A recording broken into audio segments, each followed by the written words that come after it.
En esta transparencia, mis hermanos, yo digo, si esto pasa en el mundo, le pongo una fecha verde y digo, está bien que pase. No hay ningún problema, que el mundo haga lo que quiera. Que no nos vamos a meter en eso. Lo único que vamos a hacer es predicarles que tienen que prepararse para que Cristo, para la venida del Señor. Pero que esto pase en la iglesia, mis hermanos, eso es lo que no puede ocurrir. Que pase en el mundo está bien, pero que pase en la iglesia, yo encuentro que es terrible. Y ahí pongo un signo de pregunta. Aprovecho el mismo texto para decir, ¿pasa esto realmente en la iglesia? Así es. Quizás algunos dicen, no, en la iglesia no es así. Bueno, quiero mostrarles algunos videos.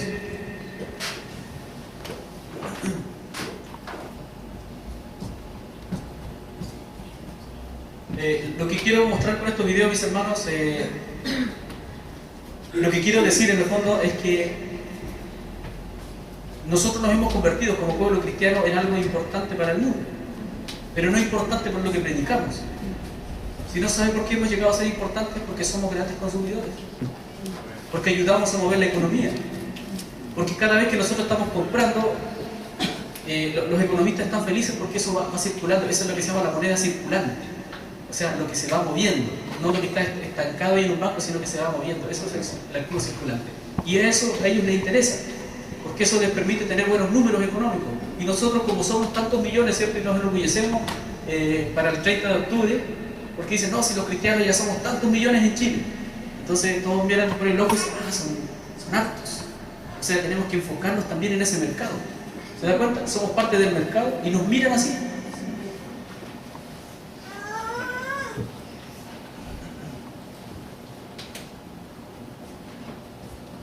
Voy a tratar de pasarlo más o menos rápido porque no es la idea que las hermanas vean moda, sino a lo mejor no van a querer pedir los videos del video.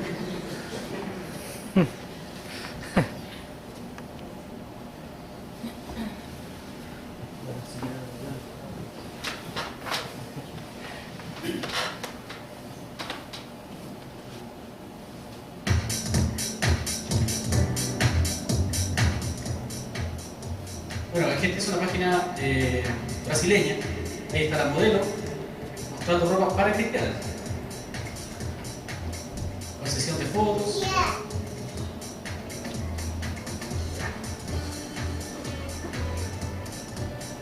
Yo creo que a la hermana no le gustan las faldas. Y dicen que son modas para cristianas porque son solamente faldas.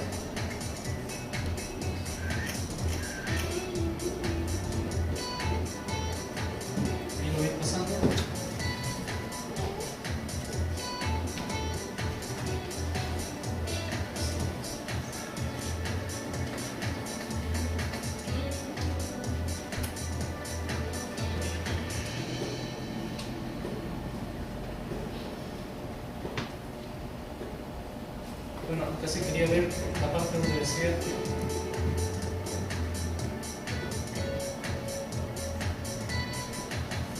bueno, pero esta es una página brasileña, ¿cierto?, donde hacen moda para mujeres cristianas.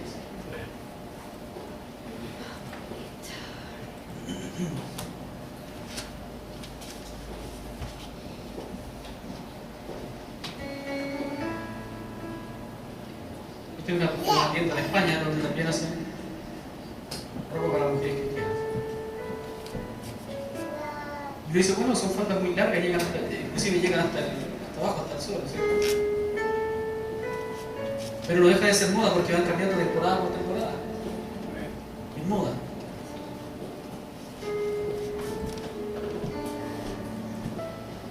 Voy adelantando solamente mostrando distintos modelos.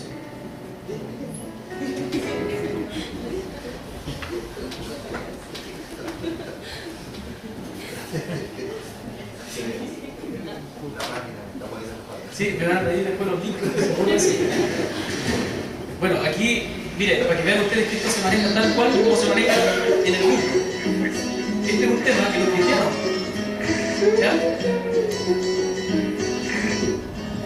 un tema que pega mucho, pero no es un tema cristiano. Mire, ustedes van a ver que esto es exactamente igual que el mundo.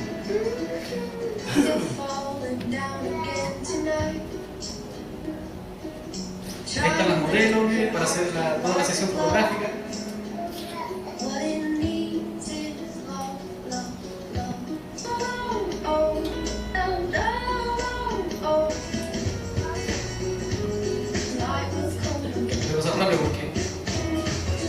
siempre en el video.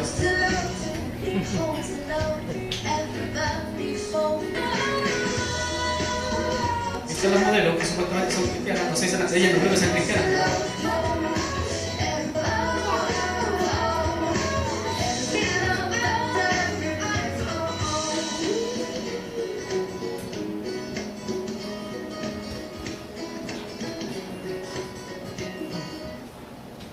Dice la belleza de la mujer, moda evangélica.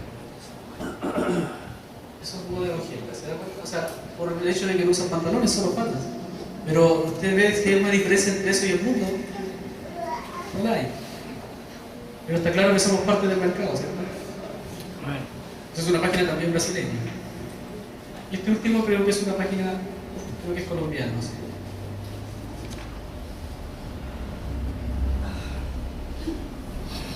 Eso significa MOAD, es el nombre de la fábrica, se llama Mujer Obediente a Dios.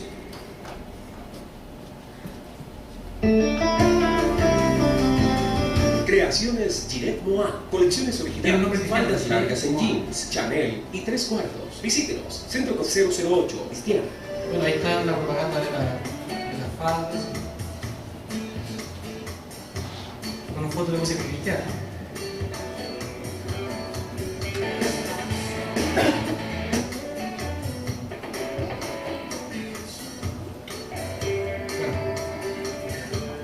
Bogotá, esto es Colombia. Pero en fin, o sea, esto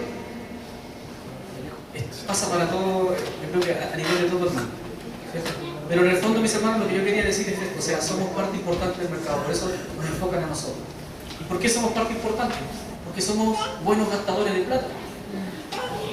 ¿Cierto? Y no hacemos caso a lo que la palabra de Dios nos enseña, que es lo que vamos a ver en la segunda parte de esta presentación. A ver, ayúdanos Dios. Otro ejemplo, el mercado musical cristiano. Esto, mis hermanos, igual es tremendo. O sea, hay algunos de estos cantantes que han ganado discos de oro, discos de platino, y eso tiene que ver nada más que con la cantidad de ventas que han tenido. ¿Cierto? Eso es lo que nos lleva a ganar esos premios. Y lo que quiero mostrar en el fondo aquí es un poco de... No voy a mostrar de ellos ni cómo se visten ni nada de eso, porque no va al caso en este estudio. Voy a esperar si carga bien la página.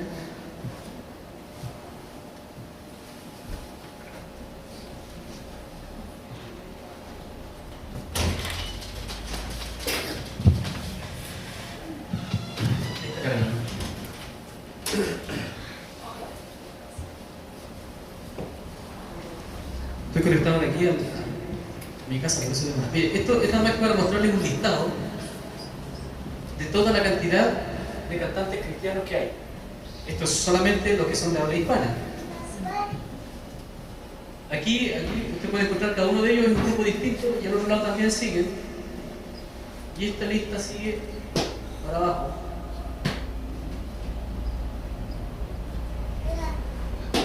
Y llega hasta aquí, imagínense. Y aquí no están todos, ¿eh? Aquí hay algunos, pero imagínense la gran cantidad de cantantes cristianos que hay. O sea, así está el mercado musical cristiano. Y nosotros también somos parte de él cuando andamos allí, ¿cierto? Comprando uno y otro, ¿cierto? Para poder tener la música del último disco que sacó tal cantante. Pero eso es, para que usted vea que esto no es una cosa, digamos, inventada, ¿cierto? Existe.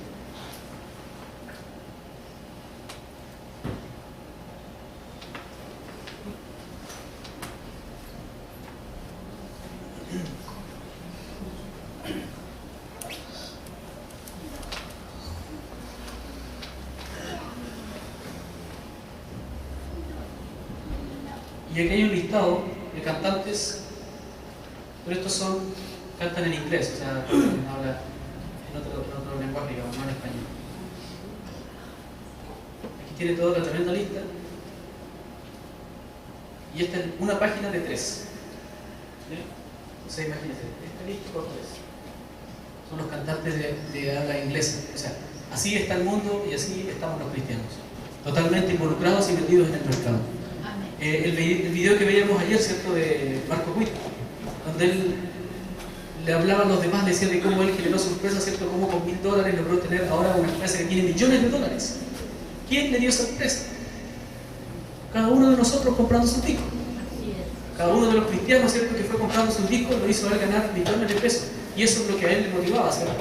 Y lo que inducía a los demás a que hagan lo mismo.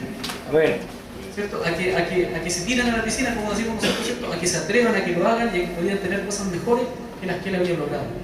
Él no hablaba de su relación con Dios, sino hablaba de los millones que había ganado. amén. Así es, Señor. Y hay otro mercado, mis hermanos, que no es menor, que es el mercado literario. Yo noto aquí, digo, impuestos, porque cada vez que nosotros compramos, los impuestos van al gobierno. Siempre, cada vez que compramos, o sea, usted una boleta que compra, ¿cierto?, cuando va al negocio, eso va al gobierno, tiene un impuesto que se paga. Y absolutamente todo. Entonces, ¿le conviene esto al mundo? Claro que le conviene. Deberían estar felices con nosotros, ¿cierto? Y generamos mucho.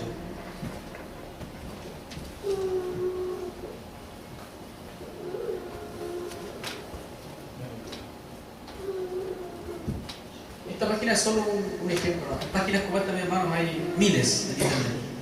A ver, Aquí en este caso, estas son, por ejemplo, algunas tiendas, pero son en Argentina, México, tiendas virtuales. Pero mire, fíjese la cantidad de páginas abajo, mire, va del 1 al 26. Aquí dice que estamos del 21 al 30, de 152. O sea, hay 152 tiendas, esto es en algunas partes, ¿no? Pero en realidad está lleno, está plagado de tiendas cristianas que venden literatura. Hay libros para esto, libros para lo otro, y nadie sabe quién es el autor, ni qué fue lo que, ni qué relación tiene ese hombre con Dios. Pero cuál de todos tiene un título más llamativo, soluciones de cómo hacer esto, haga lo otro, conviértase en un apóstol, conviértase en esto, en esto otro, o sea, venden de todo lo que usted quiera escuchar.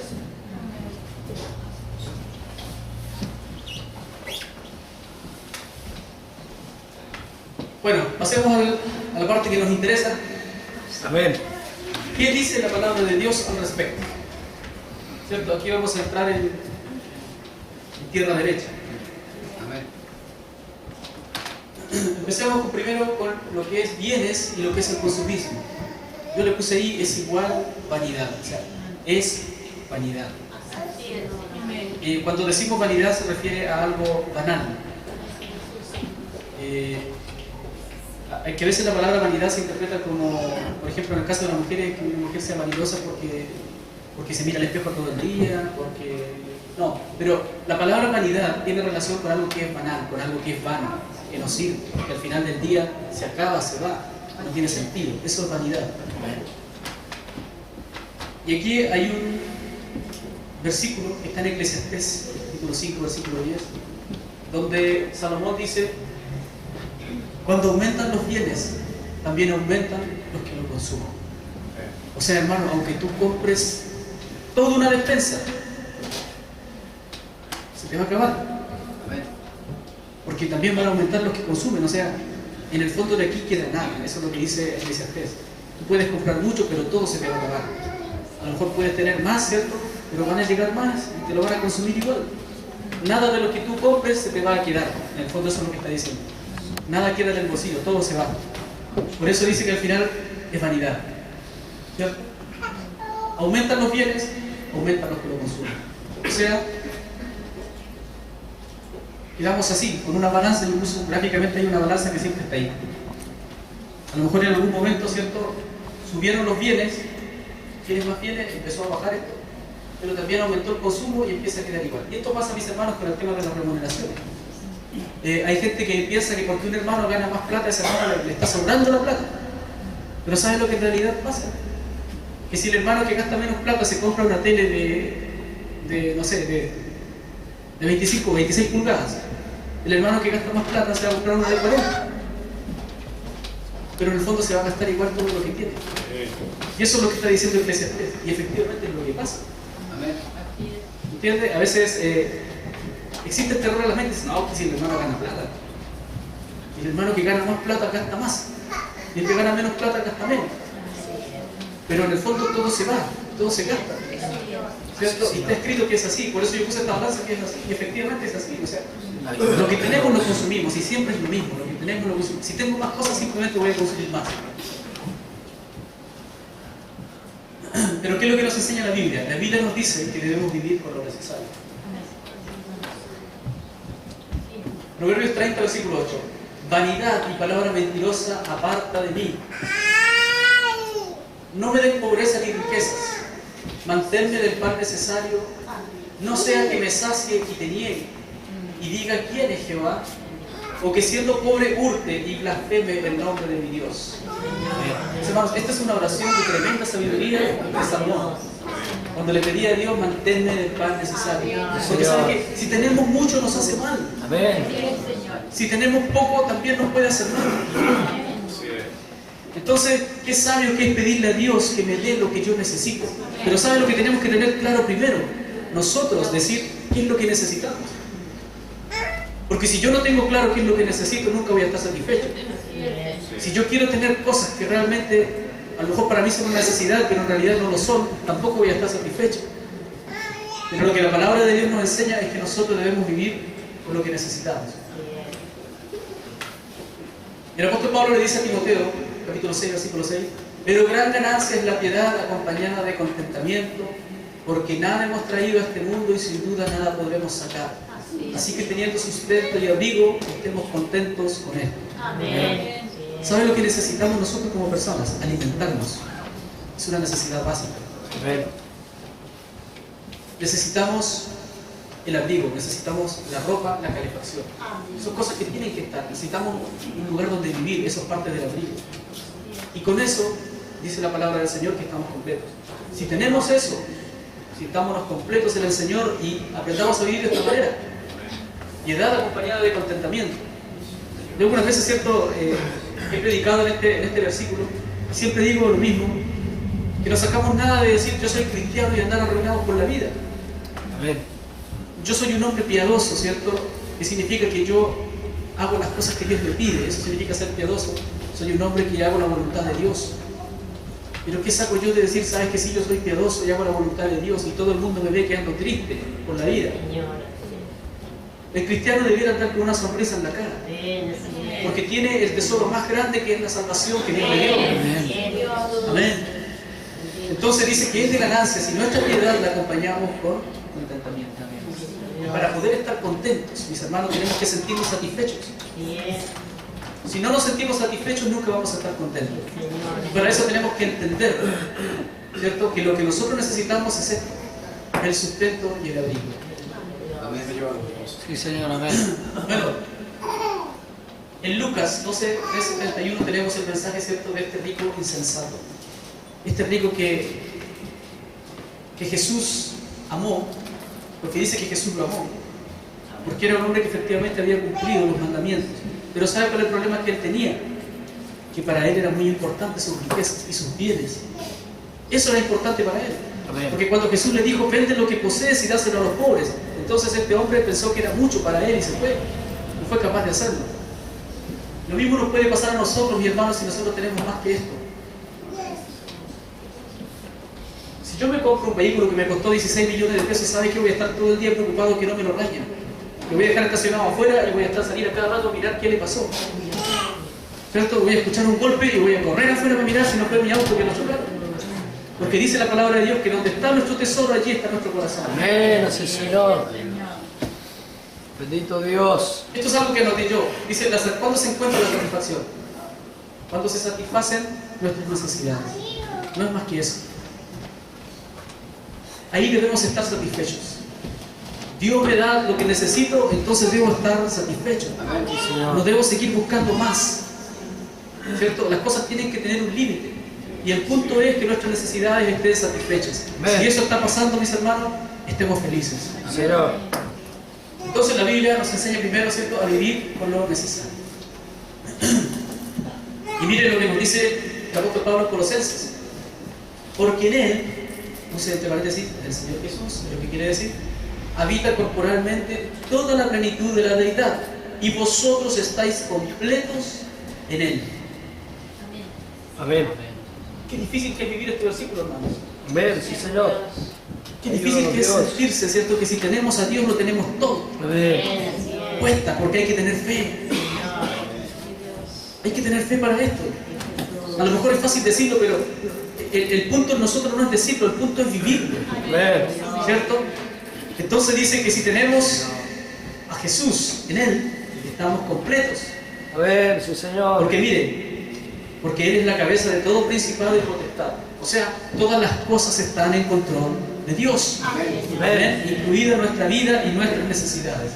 Gloria a Dios. Otro punto.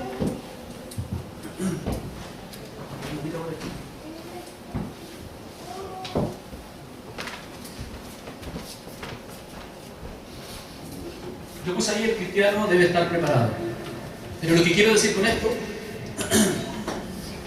es basarme en este versículo que escribió el apóstol Pablo a los filipenses, donde les dice: no lo digo porque tenga escasez, pues he aprendido a contentarme cualquiera que sea mi situación. Sé vivir humildemente y sé tener abundancia. En todo y por todo estoy enseñado, así para estar saciado como para tener hambre, así para tener abundancia como para padecer necesidad. Todo lo puedo en Cristo que me fortalece. Amén.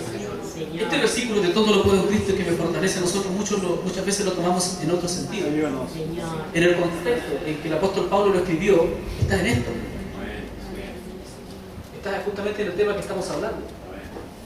Es lo que nos enseña Dios a nosotros de cómo tenemos que vivir. Y tenemos que estar preparados para esto, para poder decir lo que dijo el apóstol. Hermanos, yo sé vivir en la humildad, sé vivir en la abundancia, sé vivir en la escasez, sé vivir, ¿cierto?, con necesidades, y sé vivir con cosas de sobra.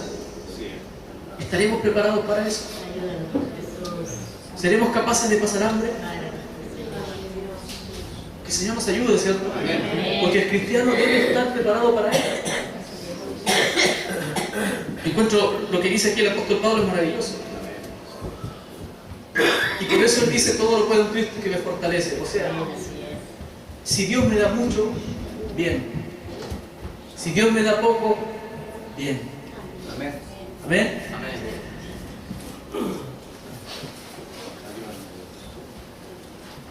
¿Por qué? Porque todas estas cosas buscan la gente del mundo. La gente del mundo es la que busca tener bienes. La gente del mundo es la que busca tener un estatus aquí. Pero no nosotros. Pero vuestro Padre sabe que tenéis necesidad de estas cosas. Mas buscad el reino de Dios y todas estas cosas os serán añadidas. Mis hermanos, yo pienso a veces y analizo, digamos, mi propia vida. Y digo: ¿cuántas veces estos versículos los hemos escuchado? Los sabemos de memoria. Los repetimos, lo decimos, lo enseñamos, nos enseñamos unos a otros, nos exhortamos por estas palabras. Pero no hacemos nada. Aquí está la clave. Este versículo es importante porque nos dice: buscar el reino de Dios. ¿Sabe que a mí me gusta mucho leer lo que escribió, lo que Jesús enseñó a sus discípulos? Porque Jesús siempre, en todas las cosas que les enseñaba, les entregaba pequeñas claves de cómo tenían que hacerlo. Y en este caso les dice: buscar el reino de Dios y estas cosas os serán añadidas. O sea, eso es lo que tenemos que hacer. Buscar el reino de Dios. Tiene que Dios ser más importante que nuestras necesidades. Tiene que Dios ser más importante que nuestros sueños, que nuestras ilusiones. Porque todos nosotros de vez en cuando, ¿cierto?, tenemos una ilusión, queremos esto, pensamos en lo otro, es que lo necesito, es que lo quiero. Y resulta que ese sueño, esa ilusión, esa intención empieza a ser más importante que Dios. Y empezamos a trabajar para alcanzar esos sueños y dejamos a Dios de lado. Y lo que nos aconseja la palabra es que nosotros tenemos que buscar el reino de Dios y su justicia, y que lo demás será añadido. Sin que nos demos cuenta puede llegar. Y aquí puse un mensaje que dice: a veces es más difícil vivir en la abundancia que en la necesidad. Yo creo que quizás a veces vivir en la necesidad a la persona la puede llevar inclusive a aferrarse más de Dios. Pero vivir en abundancia y mantenerse cerca de Dios, vaya que es difícil. Hubieron algunos hombres en la Biblia que tuvieron mucha abundancia de cosas y que se mantuvieron firmes con Dios. Pero yo pienso que fueron pocos, y así como hubieron ellos, también hubieron otros, ¿cierto?, que en la abundancia cayeron. Mis hermanos, creo que nosotros no debemos buscar esto. No nos arriesguemos, porque es difícil. Sí, Señor.